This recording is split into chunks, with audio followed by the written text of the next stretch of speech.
यहाँ फ्री फोकट के चल रहे होते हैं खाते, फ्री फोकट के खाते होंगे, उसमें यही होगा। 7वीं सदी हिजरी तक ना उलमाए किराम का फतवा ये था कि अजान और इमामत पे तनख्वाह लेना जायज़ नहीं है। फ़िक़्ह हनफी में यही फतवा चलता रहा है। इमाम शाफ़ी के यहाँ ये इजाज़त थी कि आप इमामत की तनख्वाह भी ले सकते हैं और अजान की तनख्वाह भी ले सकते हैं, लेकिन फ़िक़्ह हनफी में था कि इमामत, अजान, कुरान की तदरीस, मज़हब की तदरीस, उस पर तनख्वाह लेना जायज़ नहीं है। अभी भी आवाज़ सही नहीं हो रही, फ्री फोकट में है ना। उलमा ने जब देखा कि लोगों के हालात बदल रहे हैं, वो दीन का जज्बा नहीं रहा लोगों में, तो फ़िक़्ह हनफी ही के उलमा ने यहाँ इमाम अबू हनीफा के कौल को छोड़ा और ये फतवा दिया कि अगर अब इमाम और मुअज्जिन की तनख्वाहें मुतय्यन ना की गई तो वो जज्बा जो असलाफ में, सहाबा में था ना कि फ्री में अपने आप को वक़फ़ कर देना इमामत के लिए, 8-10 मस्जिदों में तो होगा, उसके अलावा मस्जिदें इमामत से खाली। तो दीन को बचाने के लिए फतवा दिया कि भाई इमाम की भी तनख्वाह हो, मुअज्जिन की भी तनख्वाह हो, मदरसे में पढ़ाने वाले उस्ताद की भी तनख्वाह हो, तो ये इदारे चलते रहेंगे वरना बर्बाद हो जाएंगे। और भी बड़ा अच्छा फतवा दिया, उसकी वजह से अल्हम्दुलिल्लाह मस्जिदें महफूज, क्योंकि इमाम की तनख्वाह है तो वो पाबंद है। तनख्वाह ना होती तो 2-4 तो पाबंदी करते, उसके बाद सब कहते यार हमारा पेट है, हमारे बीवी बच्चे हैं, हम क्या हदियों पे पलेंगे क्या, वो जाके कमाना शुरू कर देते। तो ये मैं कामयाबी का एक उसूल आपको बता रहा हूँ, ये समझें, ये कोई सिर्फ खबरें नहीं दे रहा आपको मैं। हमारे यहाँ मसला ये कि हम पैसे खर्च करते हुए जान निकलती है हमारी, हर काम में ना फ्री फोकट में। वो देखो आवाज़ ही नहीं आ रही उनको आवाज़ नहीं आ रही, अब सही हो गई। तो हम ना हर काम में चाहते हैं कि पैसे बचाएं और फ्री में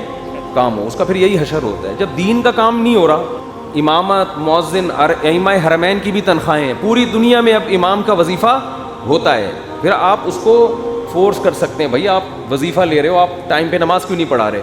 मुअज्जिन को आप फोर्स कर सकते हो कि भाई वजीफ़ा ले रहे हो, आप टाइम पे अजान क्यों नहीं दे रहे। अगर वो वजीफ़ा नहीं लेगा, अजान नहीं दे रहा आपको, भाई अजान क्यों नहीं दे रहे हो, क्या मैं क्या तुम्हारा खाता हूँ जो मुझसे पूछ रहे हो। गरीबी में चल रही होगी, मुअज्जिन का जिस दिन मूड हुआ सवाब का अजान दे देगा, मूड नहीं हुआ तो कहेगा मैं तो तुम्हारा बाप का गुलाम थोड़ी हूँ। तो जो उलमा हालात को जानते थे उन्होंने क्या फतवा दिया कि भाई अब नहीं चल सकता ये मामला, इस्लाम को बचाना ज़रूरी है। तो इस्लाम के बाज़ अहकाम ऐसे हैं तो तग़य्युर ज़मान से तब्दील हो जाते हैं। तो यहाँ भी एक खूब अच्छी तरह मसला याद रखें, मेरी शुरू से आदत रही है, शुरू से हमेशा से, फ्री फोकट में कोई काम किसी से नहीं लेना। जो खुद से कर रहा है तो ठीक है, नहीं तो जब हम रखेंगे तो पैसे दे के रखेंगे, वरना नहीं, या वरना फिर रखो ही नहीं, फिर ऐसे ही चलो। तो हमारे जितने इदारे हैं, चाहे वो मस्जिदें हों, चाहे वो मदरसे हों, चाहे वो स्कूल हों, ये लोग चाहते हैं कि पैसा ना लगे, काम में एक्यूरेसी पैदा हो जाए। ऐसा नहीं होता, समझते हो।